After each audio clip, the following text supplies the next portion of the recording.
ସାଙ୍ଗ ଅଭ୍ୟାସ ଓ ବୈରାଗ୍ୟ କାହା କୁହାଯାଏ?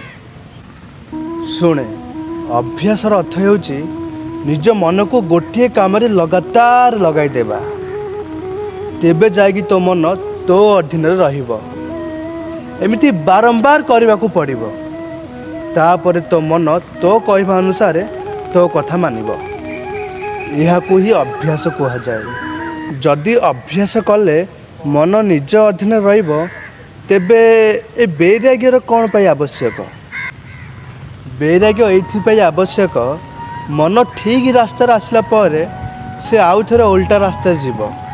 ସେଇଥିପାଇଁ ମନକୁ ବୁଝାଇବାକୁ ପଡ଼ିବ ଏ ଭୌତିକ ସାମାନ ଯେତିକି ସବୁ ଅଛି ଏସବୁ ମିଛ। ଏହାକୁ ହିଁ ବୈରାଗ୍ୟ କୁହାଯାଏ। ତେଣୁ ସାଙ୍ଗମାନେ, ଆପଣମାନେ ବି ଅଭ୍ୟାସ ଓ ବୈରାଗ୍ୟ ଦ୍ୱାରା ନିଜ ମନକୁ ନିଜ ଅଧୀନରେ ରଖିପାରିବେ।